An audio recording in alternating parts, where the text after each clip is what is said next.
The first time I played a Shantae game was on Nintendo 3DS. I received the collector box for my birthday years ago.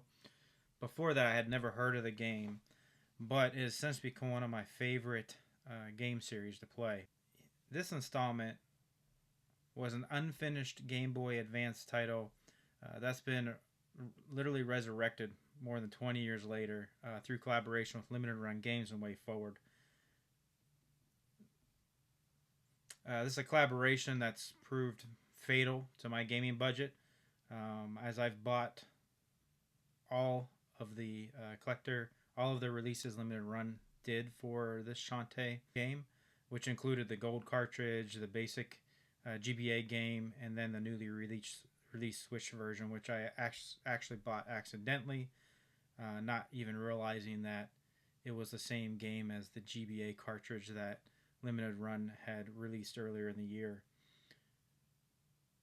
Overall, this game is true to the Shantae experience. There's no deviation from the gameplay loop or the characters or what you would expect to find here in the game. And that's kind of a downside because you don't find anything new here. But that's okay as well.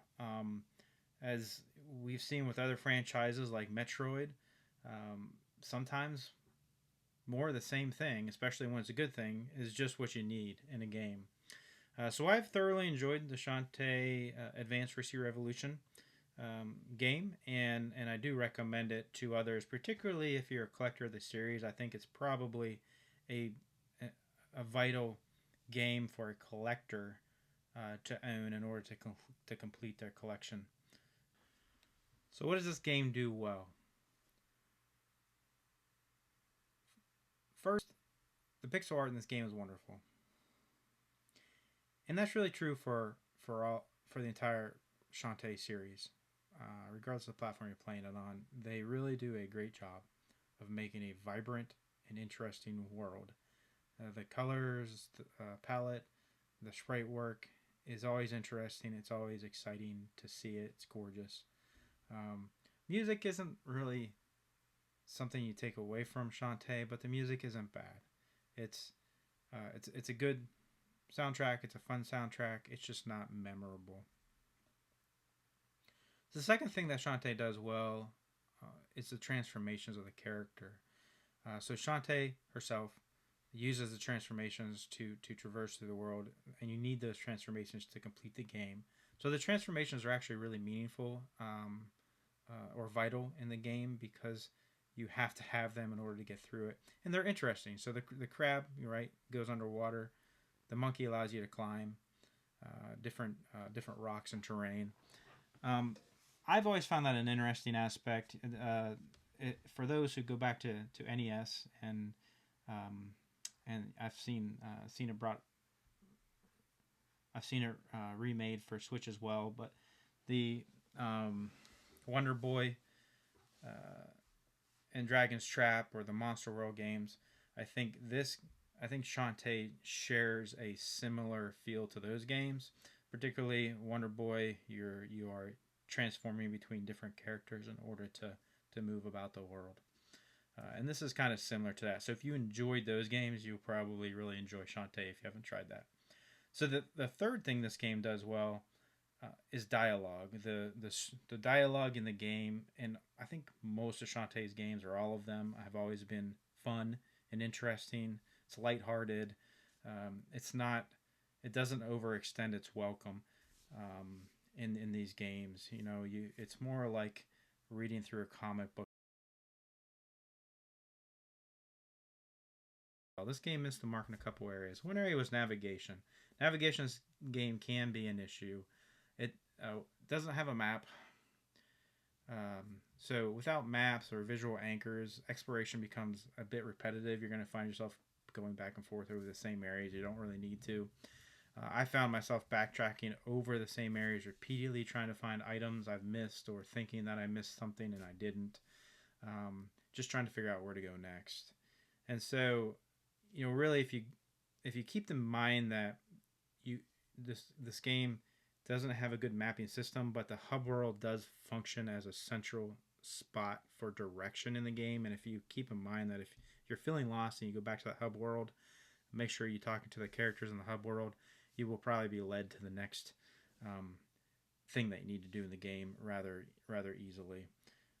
So, in summary, with the navigation, it is not done well in this game, but you can survive without it, right? By remembering that the hub world is a central area for information.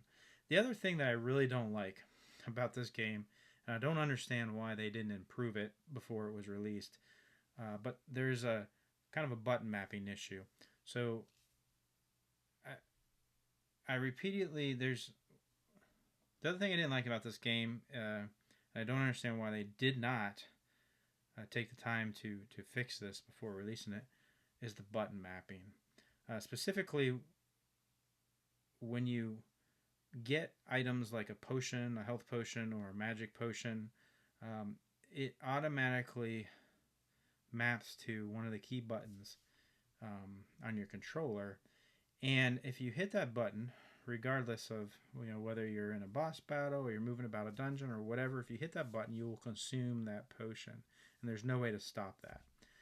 The only way that I found to get around that is to put, to activate an item that requires a confirmation of use when you hit that button. For example, if you activate the red potion, you hit the button, it will automatically use the health potion without even asking if you intended to use it.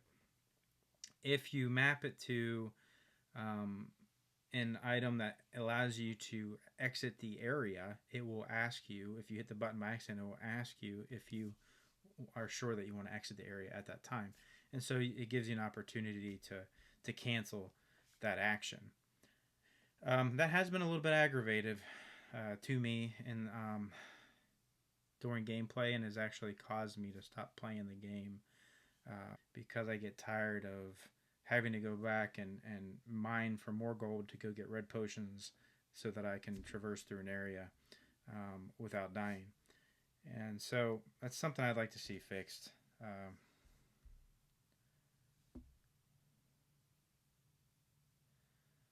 So let's talk about some comparison context of this game. Compared to Risky Revenge or Pirate's Curse, it does feel like a step backwards, but keep in mind that this was developed for GBA, so it is a step backwards, but it really is a good game to experience in the overall series. Again, I'm not sure why they had the story mode and the classic mode in the game, because I don't see a real difference between them. If I'm missing something, then please enlighten me, but I've been playing through both modes, and I don't see a difference in either the visual quality, the music, or the gameplay. I think they missed a great opportunity to actually modernize what this game could have been, right? And to bring put a fresh coat of paint, put some new features into the game for the Switch. What I would have preferred to have seen them do is offer a Game Boy Advance game original and true to what it was intended to be by the developer, and then take the Switch game and enhance it with a more modern day look, feel, and gameplay aspects. Maybe even add some new features or some new areas to traverse in the game, make it a little bit bigger. I'm not sure why they didn't take the opportunity to do that after 20 years of having this game sit on the shelf. Why didn't they actually put the time into making a more exciting modern experience while still keeping that GBA so-called classic mode that they have? For me, I still love Game Boy Color and Game Boy Advance era games, so the game does hit the spot for me. I enjoy it. I love playing it. I see it as a continuation of the series, and I'm perfectly fine with going backwards in the series to enjoy some of the older games for a while. Other people may not like that, right? People coming from more modern gaming experiences may go and find this frustrating. They might find it limited, they might find it restrictive, or just too simplistic of a gameplay. If you love the original Game Boy Color Shantae, then I think this game will hit the spot, and I think it's a definite buy for your collection. But if you are looking for a more robust or modern take on the game, then this might leave you feeling unsatisfied. I would skip over the game or just wait for it to go on a digital sale and try to grab it then if it's available. So to close this out, let me give you a couple minutes of gameplay with no commentary so you can hear the music and see if you enjoy playing the game. I hope you enjoy. Thanks for watching.